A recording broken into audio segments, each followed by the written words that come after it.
Episode 8 की शुरुआत में दिखाया जाता है टेन हेंग और मो को खींचते हुए बोर्ड रूम से बाहर ले जाता है और हेंग से पूछता है वो ये क्या कर रहा है। उसने टीम की रेपुटेशन को मिट्टी में मिला दिया है।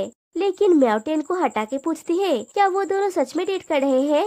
हेंग हाँ कहता है लेकिन मो कहता है नहीं, वो बस आपकी टांग खींच रहा है। मैं उस दिन उसके साथ एक प्रैंक किया था तो वो आज मुझसे उसका बदला ले रहा है। और ये कह के वो वहाँ से चला जाता है।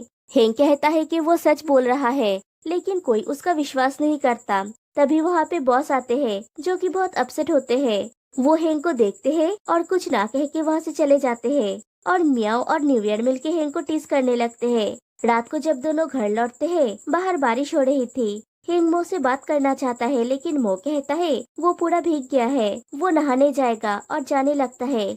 लेकिन हेंग उसे रोकता है और पूछता है कि उसने सबको ऐसा क्यों कहा। मो कहता है अगर तुम सबको हमारे बारे में बताना चाहते हो तो मुझे कोई प्रॉब्लम नहीं है, लेकिन ऐसा करने से पहले एटलीस्ट तुम्हें मुझसे पूछना चाहिए। तुमने अचानक हेड ऑफिस के साथ मीटिंग के बीच में ये अनाउंस कर दिया, मैं इससे सहमत नहीं हूँ। हिंग सॉरी कहता है और कहता है मैंने देखा कि तुम हमारे बारे में इनसिक्योर फील करते हो, मैं बस तुम्हें बेटर फील कराना चाहता था। मो मैं चाहता हूँ कि तुम ये जानो, अगर ये तुम हो तो मैं हमारे रिश्ते के बारे में पूरी दुनिया को बताने से नहीं डरूंगा।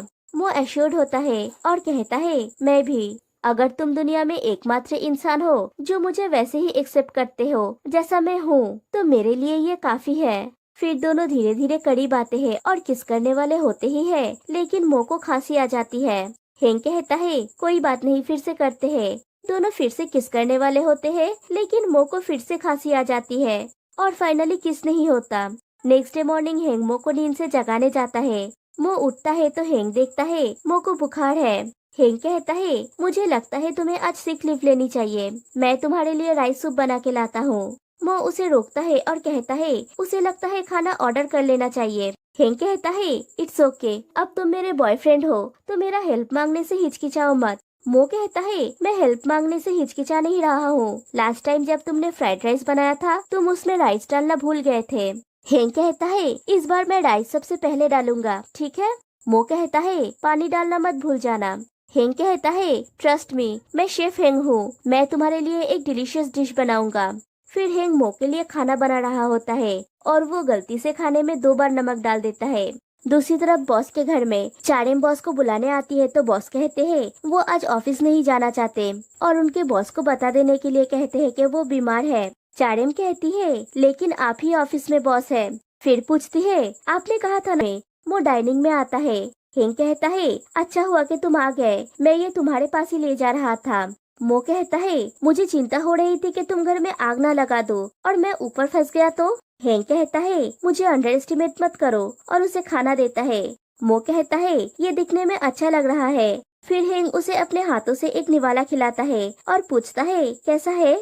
मो कहता है ये डिलीशियस है, तुमने ये बनाया कैसे। हेंग कहता है ये कितना इजी है, मैंने अपना फोन उठाया और ऑर्डर कर दिया। मैंने जो राइस सूप बनाया था उसमें नमक ज्यादा हो गया था, वो शायद इसलिए क्योंकि राइस पुराना था। मो कहता है मुझे नहीं लगता कि राइस में कोई प्रॉब्लम थी, फिर भी थैंक यू, तुमने मेरे लिए बनाने की कोशिश की। फिर हेंग उसे प्यार से खिलाता है। फिर हेंग कहता है मुझे ऑफिस जाना है, मैं काम के बाद जल्दी घर आ जाऊंगा। हेंग जाने वाला होता है लेकिन कहता है मैं कुछ भूल गया। फिर मो के चिक पे किस करके कहता है मैं काम पे जाने से पहले मेरे बॉयफ्रेंड को किस है। ऑफिस में बॉस खुद को मिरर पे देखते हैं और कहते हैं कॉन्गेट तुम बिल्कुल भी बूढ़ा नहीं लगते, तुम किसी भी एंगल से बहुत खूबसूरत दिखते हो, तुम्हारा स्टाइल बहुत ही बढ़िया है, तुम्हारा करियर सही दिशा में है, डरने की कोई जरूरत नहीं है। तभी टेन और हेंग बॉस के रूम में आते हैं। टेन कहता है मो ने आज छुट्टी लिया है, मैंने हेंग को असाइन किया है मो के क्लाइंट्स को टेक केयर करने के लिए। बॉस कहते हैं ठीक है कोई प्रॉब्लम नहीं है, हेंग अच्छा काम करेगा। और बॉस एक शॉर्टकट बात यूज करता है तो हेंग कहता है कि आप मेरी मॉम की तरह स्लैंग यूज कर रहे हैं। फिर टेन कहता है एक छोटी सी प्रॉब्लम है, हेंग के क्लाइंट को जो घर चाहिए अफवाह ये है कि वो भूतिया है। ये सुन के हेंग डर जाता है। टेन फिर से कहता है जो भी उस घर में रहने गया 1 रात से ज्यादा वहाँ पे नहीं रुक सका। क्लाइंट ने ये प्रस्ताव रखा है अगर हम पूरी रात वहाँ पे रह ले तो वो उसे खरीद लेंगे। हेंग कहता है पीटेन हमें ये करने की क्या जरूरत है, ऐसा करने के लिए हम कोई तांत्रिक को हायर क्यों नहीं करते। टेन कहता है क्लाइंट खुद एक तांत्रिक ही है लेकिन वो डर रहा है। बॉस कहते हैं डरने की कोई जरूरत नहीं है, वहाँ पे डरने वाली कोई चीज नहीं है। चिंता मत करो हेंग, मैं तुम्हारे साथ जाऊंगा, मैं तुम्हें दिखाऊंगा भूत सिर्फ एक ढोंग है। हेंग कहता है ऐसी बातें तो मेरे डैड करते थे। बॉस ने ये बोल तो दिया है, लेकिन घर आके वो बहुत डर रहे होते हैं, वो भूत से बहुत डरते हैं, वो टीवी में भूत देखकर भी डर रहे हैं। इधर जब मो को ये बात पता चलता है तो मो हेंग से कहता है ये जरूर बॉस का एक प्लान होगा तुम्हारे साथ रात बिताने के लिए। हेंग कहता है तुम ज्यादा सोच रहे। मो कहता है तुम्हें कैसे पता, इस तरह की सिचुएशन में सतर्क रहना बेहतर है। मुझे देखने दो स्लीप ओवर के लिए तुम क्या पैक कर रहे हो। और वो हेंग का बैग चेक करता है, उसे एक परफ्यूम मिलता है। वो हेंग से पूछता है तुम परफ्यूम क्यों ले जा रहे हो, क्या तुम उनके लिए परफ्यूम लगाओगे। और परफ्यूम को बैग से बाहर निकाल देता है। फिर एक टी शर्ट को देख के पूछता है ये इतना पतला क्यों है। हेंग कहता है ये मेरा नाइट वेयर है। मो पूछता है क्या तुम ये उन्हें सीड्यूस करने के लिए पहनने वाले हो, और उसे भी निकाल देता है। फिर मो को खुद का एक टी शर्ट मिलता है। हेंग कहता है उसने वो गलती से रख दिया है। मो कहता है तुम सोने के टाइम पे यही पहनना, और बॉस से कहना मत भूलना कि ये मेरा टी शर्ट है। और वो उस टी शर्ट को खुद के बॉडी के साथ और भी रब करके फिर रखता है ताकि उसकी बॉडी की स्मेल उसमें आ जाए। हेंग कहता है चिंता मत करो, मैं बस हॉन्टेड हाउस को चेक करने जा रहा हूँ, ऐसा नहीं है कि मैं बॉस के साथ डेट पे जा रहा हूँ, ज्यादा मत सोचो। मो कहता है चुप रहो और अपने सीट पे जाके बैठो, मुझे बाकी चीजें भी चेक करनी है। हेंग कहता है क्या तुम मेरे अंडरवेयर्स भी चेक करना चाहते हो। मो कहता है तुम्हें बात करने के लिए किसने कहा। दूसरी तरफ बॉस के घर में चारेम बॉस को परफ्यूम देती है और कहती है होली वाटर से ज्यादा ये जरूरी है। और नाइट वेयर के लिए बॉस को रिवीलिंग कपड़े देती है और कहती है आपको आपके एसेट्स दिखाने चाहिए। बॉस कहते हैं ये सब चीजों के लिए तुम बहुत छोटी हो। चारेम पूछती है क्या आप हेंग को डेट करना चाहते हैं। बॉस हाँ कहते हैं तो चारेम कहती है ऐसा है तो आपको मेरी बात माननी होगी। बॉस पूछते हैं क्या मुझे क्रॉस ले जानी चाहिए इन केस उस घर का भूत एक वैम्पायर हो। चारेम कहती है डैड भूत के बारे में सोचना बंद कीजिए, आपको अभी सिर्फ हेंग को खोने के बारे में सोचना चाहिए। फिर उन्हें ईयरबड्स देती है और कहती है मैं आपको बोलूंगा आज रात आपको क्या करना होगा हेंग का दिल जीतने के लिए, लेकिन उसके लिए सबसे पहले आपको स्लैंग बोलना बंद करना होगा। ये कितना शर्मनाक है। और वो बॉस की पैकिंग करने लगती है। रात को मो अकेले बैठा हुआ होता है, तभी डोरबेल बजती है। मो को लगता है कि हेंग वापस आ गया है। वो जाके डोर ओपन करता है तो देखता है टेन खड़ा है। टेन उसका टेम्परेचर चेक करता है और कहता है मुझे पता था कि तुम्हें कोल्ड हुआ है, इसलिए मैं तुम्हारे लिए पोरिच लाया हूँ। फिर पूछता है क्या मैं अंदर आ सकता हूँ, और मो के जवाब देने से पहले खुद ही अंदर चला आता है। दूसरी तरफ बार में चीचा गम में बियर पिए जा रही है और कहती है ये मेरी गलती है कि मुझे अपने फीलिंग्स के बारे में इतनी देर से पता चली, मैं बस 1 वीक लेट हूँ। हेंग तुमने मेरे लिए वेट क्यों नहीं किया। थुआ कहता है अगर हेंग को तुम्हारे फीलिंग्स के बारे में पता चले शायद वो अपना फैसला बदल दे, क्या मैं उसको कॉल करूं। चीचा कहती है नहीं, मेरी जैसी एक लड़की को उसके जैसा एक लड़का नहीं चाहिए। अगर मैं अपनी फोन में देखूं मुझे बहुत सारे लड़कों की मैसेज मिल जाएगा, जो भी लड़का पहले बार के अंदर आएगा मैं उसे ही बाहर जाने के लिए पूछूंगी, और जो लड़का फर्स्ट अंदर आता है वो न्यू ईयर होता है। थुआ कहता है चीचा तुम्हें तो जैकपॉट मिल गया। इधर हेंग के घर में मो घर को क्लीन कर रहा होता है और कहता है आप ऐसे दिन मुझसे मिलने आए जिस दिन मेरा घर बिखरा पड़ा है। टेन कहता है तुम्हें रेस्ट करनी चाहिए, मैं क्लीन कर देता हूँ। मो कहता है कोई बात नहीं, मैं अब बेटर फील कर रहा हूँ, मेरा फेस बीमारी की वजह से लाल नहीं है, गर्मी की वजह से है। और वो जाते वक्त टेबल के साथ उसका धक्का लग जाता है, वो गिरने वाला होता है लेकिन टेन उसे पकड़ लेता है। मो कहता है मैंने देखा नहीं था, मैं कचरा फेंक के आता हूँ। और फिर से उसका धक्का लग जाता है और टेन फिर से उसे पकड़ लेता है। टेन उसे ले जाके सोफे पे बिठाता है और कहता है मैं तुम्हारे लिए पोरिच लाता हूँ। इधर बार में न्यू ईयर पूछता है टाइम क्या होगा। चीचा टाइम बताती है तो न्यू ईयर पूछता है मेरा मतलब अब मुझे बाहर जाने के लिए कब पूछने वाले हैं, मैंने बहुत टाइम से इंतजार किया। चीचा न्यू ईयर को एक बियर का बोतल देती है और कहती है हैंडसम ये मेरी तरफ से, ये खत्म करने के बाद निकल जाओ यहाँ से। न्यू ईयर कहता है आपका दिल टूटा है क्योंकि हेंग ने मो के साथ अपना रिलेशनशिप अनाउंस कर दिया, राइट। चीचा पूछती है उसके जैसे लड़के के लिए मेरा दिल क्यों टूटेगा। न्यू ईयर कहता है जब आप मेरे साथ हैं आपको शर्माने की जरूरत नहीं है, आप मुझे सब कुछ बोल सकते हैं, मैं आपका सपोर्ट सिस्टम बन सकता हूँ। चीचा पूछती है सच में। न्यू ईयर कहता है हाँ, मैं यहाँ आपका लेक्चर सुनने के लिए खुद को तैयार करके लाया हूँ, मैं जवाब नहीं दूंगा। और चीजा उसके ऊपर अपना गुस्सा निकालने लगती है। थुआ कहता है, अगर तुम चाहते हो कि मेरी बहन तुम्हारी गर्लफ्रेंड बने तो तुम्हें ये सहन करना होगा। न्यू ईयर कहता है, मैं ये सहन करूंगा। फिर दिखाया जाता है कि हेंग और बॉस उस हॉन्टेड हाउस में पहुंचते हैं। हेंग पूछता है, क्या यही वो हॉन्टेड हाउस है? बॉस भी डर रहे होते हैं, लेकिन वो कहते हैं ये कितना शांत है। चारेम कहती है, गुड, अब आप जिन 7 जैसी बातें कर रहे हैं। हेंग कहता है, ये शांत से ज्यादा डरावना है। तभी उन्हें कुछ आवाज सुनाई देती है। बॉस डर रहे हैं तो चारेम कहती है, डरना मत, यही मौका है हेंग को दिखाने का कि आप ब्रेव और डिपेंडेबल है। बॉस ब्रेव होने का एक्टिंग करते हैं और कहते हैं, शायद कुत्ते भूखे होंगे, चिंता मत करो। फिर दोनों घर के अंदर जाते हैं। वहाँ पे बहुत सारे डरावने पुतले होते हैं। बॉस कहते हैं, यहाँ के वाइब्स अनोखी है, ओवरऑल ये ग्लैमरस लग रहा है, काफी इंटरेस्टिंग टेस्ट है। फिर थोड़ी देर के लिए लाइट्स ब्लिंक करने लगती है, फिर ठीक हो जाती है। बॉस कहते हैं, घर बहुत पुराना है। फिर वो दोनों धीरे धीरे अंदर जा रहे होते हैं। तभी हेंग की मोबाइल बज उठती है तो बॉस डर जाते हैं। हेंग कहता है, ये मेरी मोबाइल की रिंगटोन है। फिर कॉल उठाता है। कॉल मो का होता है। हेंग कहता है कि वो पहुंच गया है। फिर कॉल कट करने के बाद बॉस पूछते हैं, तुमने फोन साइलेंट क्यों नहीं किया था? फिर थोड़ी देर बाद फिर से म्यूजिक सुनाई देती है तो बॉस हेंग से कहते हैं मोबाइल साइलेंट करने के लिए। हेंग कहता है, मैंने ऑलरेडी कर दिया है। फिर वो लोग नोटिस करते हैं म्यूजिक सामने की मशीन से आ रही है। हेंग कहता है, मुझे लगता है कि हमें चले जाना चाहिए।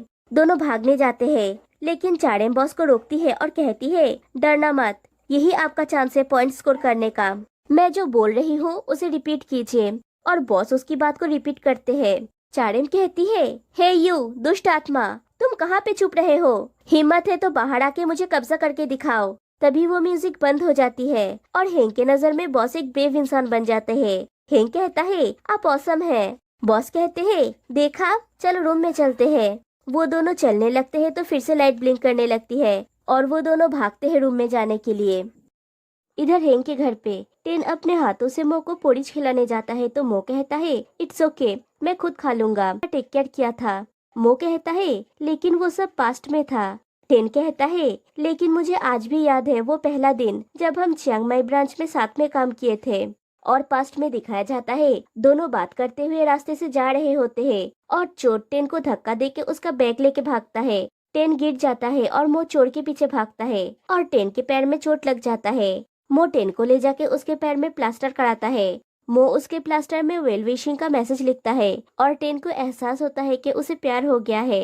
लेकिन मैसेज आधा लिखने के बाद ही पेन की इंक खत्म हो जाती है और वेल विशिंग का मैसेज एक कार्ड्स में बदल जाता है। मो लिखावट को रिमूव करने के लिए और भी घिसने लगता है और टेन के पैर में और दर्द होने लगता है।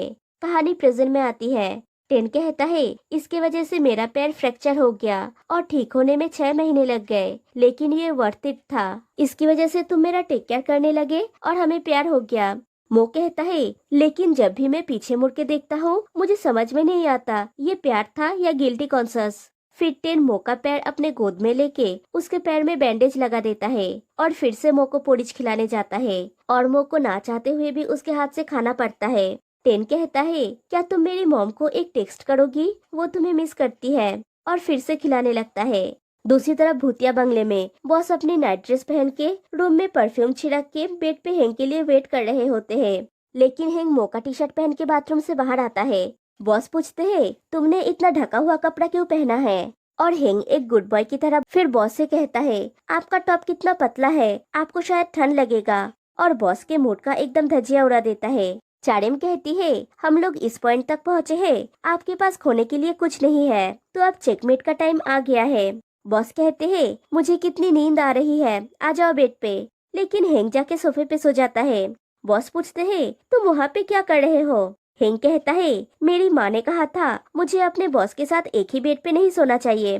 Good night boss. और वो सो जाता है और बॉस के सारे अरमानों पर पानी फिर जाता है। दूसरी तरफ सुबह मो काउच पे सो रहा होता है। हेंग उसके लिए खाना लेके आता है। अपना फोन उठाया और बॉस को कॉल किया और मो देखता है कि वहाँ पे बॉस भी है। बॉस कहते हैं, साथ में रात बिताने के बाद अब हेंगनी को पता है कि असली चीज क्या है।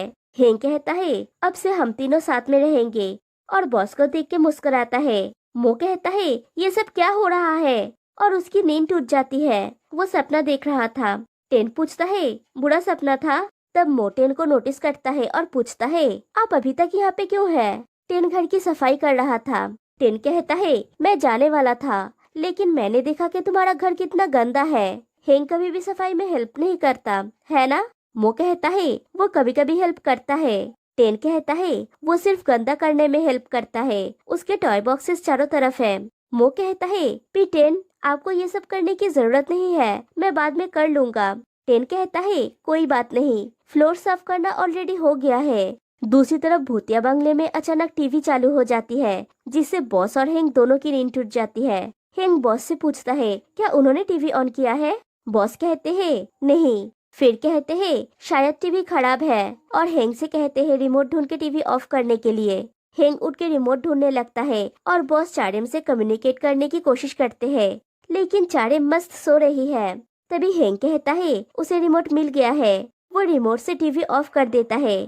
वो सोने जाते तभी टीवी फिर से ऑन हो जाती है। इस बार वो रिमोट से भी ऑफ नहीं होती। हेंग कहता है, शायद रिमोट टूट गया है, मैं इसे अनप्लग कर देता हूँ। वो टीवी को अनप्लग करने जाता है तो देखता है टीवी का प्लग तो स्विच बोर्ड में लगाया हुआ ही नहीं है। दोनों बहुत डर जाते हैं और हेंग एक जंप देके बॉस के पास बेड पे चला जाता है और कहता है, बॉस, ये घर सच में भूतिया है। बॉस अभी भी हेंग को इम्प्रेस करने के लिए कहते हैं, भूत नहीं होते, और भूत से कहते हैं, हे भूत, बाहर आओ और अपना परिचय दो। बेवकूफ बना रहे हो, सामने आओ। और अचानक से टीवी बंद हो जाती है। हेंग कहता है, बॉस, अब तो सुपर्ब है, आपसे ज्यादा ब्रेव और कोई नहीं है। तभी पास से आवाज आती है, बॉस, किसे बोल रहे हो? और हेंग देखता है बॉस का चेहरा चेंज हो गया है। हेंग पूछता है, आप अलग क्यों दिख रहे हैं? भूत कहता है, गेस करो मैं कौन हूँ? और हेंग को समझ आ जाता है कि बॉस पोजेस्ड हो गए हैं और वो डर के मारे हेल्प हेल्प करके चिल्लाने लगता है। फिर पूछता है, अगर आप मेरे बॉस नहीं है तो आप कौन है? भूत कहता है, मैं इस घर का मालिक हूँ। हेंग कहता है, लेकिन जमीन के कागज में तो लिखा था ये घर बैंक का है। भूत कहता है, वो सब मैं नहीं जानता, मुझे अपने ड्राइवर से प्यार हो गया था, लेकिन वो मेरी नौकरानी के साथ भाग गया था और मैं इस घर में टूटे हुए दिल के साथ मर गया। हेंग कहता है, वेट, ये स्टोरी जाना पहचाना क्यों लग रहा है? फिर भूत से पूछता है, आपको मुझसे क्या चाहिए? मैं आपके घर के लिए एक किराएदार ढूंढ सकता हूँ। भूत कहता है, मुझे पैसा नहीं चाहिए, मैं चाहता हूँ कि तुम मेरे लिए कुछ करो। हेंग पूछता है, क्या करूँ? अगर आप चाहते हैं कि मैं बॉस के लिए अपनी लाइफ सेक्रीफाइस कर दूँ तो मैं ये करूँगा। मैं आज जो भी हूँ उनकी वजह से हूँ। भूत कहता है, मुझे किस करो, मैं जानना चाहता हूँ कि अपने एम्प्लॉय को किस करने पर कैसा फील होता है। मैं उसके बाद ये घर छोड़ के दूसरी दुनिया में चला जाऊंगा। और वो हेंग की तरफ बढ़ रहे होते हैं। दूसरी तरफ मो हेंग को कॉल करता है, लेकिन भूत हेंग से किस मांग रहा है। मो सोचता है, हेंग फोन क्यों नहीं उठा रहा। आग में घी डाल के टेन कहता है, शायद उन दोनों के बीच में कुछ चल रहा है। मो पूछता है, आप अभी तक यहाँ पे क्यों है? टेन कहता है, मैं जाने ही वाला था, लेकिन मैंने इस फैन को देखा और मैं खुद। फिर मो से पूछता है, क्या तुम हेंग का बॉस के साथ रात बिताने के बारे में चिंतित हो? मो कहता है, नहीं, मैं उसे ये पूछने के लिए कॉल किया था, क्या वो मेरा टी शर्ट लेके गया है? मुझे वो नहीं मिल रहा है। टेन मो के कंधे पे हाथ रख के कहता है, मो, मुझे पता है कि तुम हेंग को डेट कर रहे हो। मो उसका हाथ हटा के पूछता है, अगर आपको ये पता है तो आप यहाँ पे आए क्यों है? टेन कहता है, क्योंकि मुझे तुम्हारे लिए चिंता होती है। मो कहता है, आपको मेरे लिए चिंता करने की कोई जरूरत नहीं है, मैं ठीक हूँ। टेन कहता है, मैं तुम्हारी बीमारी के बारे में बात नहीं कर रहा हूँ, तुम्हें पता है मेरे कहने का मतलब। हेंग हम लोगों से अलग है, क्या उसने तुम्हें अपने फैमिली से मिलवाया है जैसा मैंने किया था? मो कहता है, अगर यही बात है, चीजें जैसी है, मैं उससे खुश हूँ। टेन पूछता है, क्या तुम श्योर हो? एटलीस्ट मैंने कभी तुम्हारे कॉल्स को इग्नोर नहीं किया, लेकिन उसे देखो, तुम लोगों को डेट करते हुए ज्यादा दिन हुए भी नहीं और उसने अपना असली रंग दिखाना शुरू कर दिया। किसे पता वो दोनों अभी क्या कर रहे हैं। मो कहता है, चीजों को उलझाने की कोशिश मत कीजिए, हेंग उस तरह का इंसान नहीं है। टेन कहता है, तुम ऐसा बोल रहे हो क्योंकि तुम उससे प्यार करते हो। मैं वहाँ जाऊंगा और ये साबित कर दूंगा, मैं तुम्हारी आंखें खोल दूंगा। और वो वहाँ से चला जाता है। दूसरी तरफ भूतिया बंगले में हेंग को समझ नहीं आता कि वो क्या करे और भूत उससे किस पाने के लिए वेट कर रहा है। वो कहता है, मैंने तुम्हें डिसाइड करने के लिए पहले ही कुछ टाइम दिया है, तुम मुझे किस करोगे या नहीं। हेंग कहता है, क्या आपको कुछ और चाहिए? मैं पुण्य कमाऊंगा और आपको समर्पित करूंगा। भूत कहता है, तुम्हें कभी ये समझ नहीं आएगा मेरे जैसा एक हार्ट ब्रोकन इंसान कैसा फील करता है। मैंने सुना है कि बहुत सारे लोग तुम्हारे साथ रहना चाहते हैं, यहाँ तक कि इस बॉडी का ओनर भी, वो भी तुम्हें पसंद करता है। हेंग कहता है वो सब पुरानी बातें हैं, मैं सच में उनका बहुत इज्जत करता हूँ। भूत कहता है मुझे कोई परवाह नहीं, मुझे किस करो, उसके बाद मैं इस शरीर को छोड़ के चला जाऊंगा। हेंग कहता है ठीक है, अगर इससे मेरे बॉस की लाइफ बच सकती है तो मैं ये करूंगा। वो आगे बढ़ता है लेकिन ऐसा नहीं कर पाता, वो ना बोल देता है। वो कहता है प्यार के बिना वो किस नहीं कर सकता। भूत गुस्सा हो जाता है और कहता है अगर तुम मुझे किस करने से मना कर रहे हो तो मैं तुम्हें किस करूंगा, और जबरदस्ती हेंग को किस करने की कोशिश करता है। तभी वहाँ पे टेन आ जाता है और कहता है देखा, मुझे ये पता था, मो तुम पे इतना ट्रस्ट करता है, लेकिन देखो तुम ये क्या कर रहे हो। हेंग कहता है पीटेन मेरी हेल्प कीजिए, बॉस पोजेस्ड हो गए हैं। तभी वो भूत हेंग को छोड़ के टेन को पकड़ता है और उसे किस करता है, और उसकी अंतिम इच्छा पूरी हो जाती है और वो बॉस का शरीर छोड़ के चला जाता है। उसके बाद जब बॉस अपनी आंखें खोलते हैं तब वो बिल्कुल ठीक होते हैं। वो टेन को देख के पूछते हैं तुम यहाँ पे क्या कर रहे हो। हेंग कहता है ये शायद सुनने में अजीब लगेगा, लेकिन आत्मा ने आपको पोजेस कर लिया था। लेकिन बॉस इस बात का विश्वास नहीं करते। फिर पूछते हैं मेरे लिप्स दर्द क्यों कर रहे हैं। नेक्स्ट डे सुबह हेंग मो के लिए खाना लेके आता है। मो नींद से जागता है और सामने हेंग को देखता है। हेंग कहता है तुम उठ गए, ये ट्राई करो, ये मैंने खुद बनाया है, कहीं से ऑर्डर नहीं किया। मो पूछता है क्या ये सच में तुम हो, कल रात तुम क्या कर रहे थे। हेंग कहता है मैं तो क्लाइंट के लिए हॉन्टेड हाउस टेस्ट करने गया था।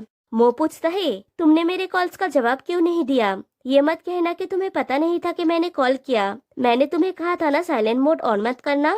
हेंग को समझ में नहीं आता कि वो क्या जवाब दे, तो वो मो को किस करता है, फिर सॉरी कहता है और कहता है मैंने ऐसा कुछ नहीं किया जो मुझे नहीं करना चाहिए था, आई स्वेयर। मो कहता है मैं समझ गया।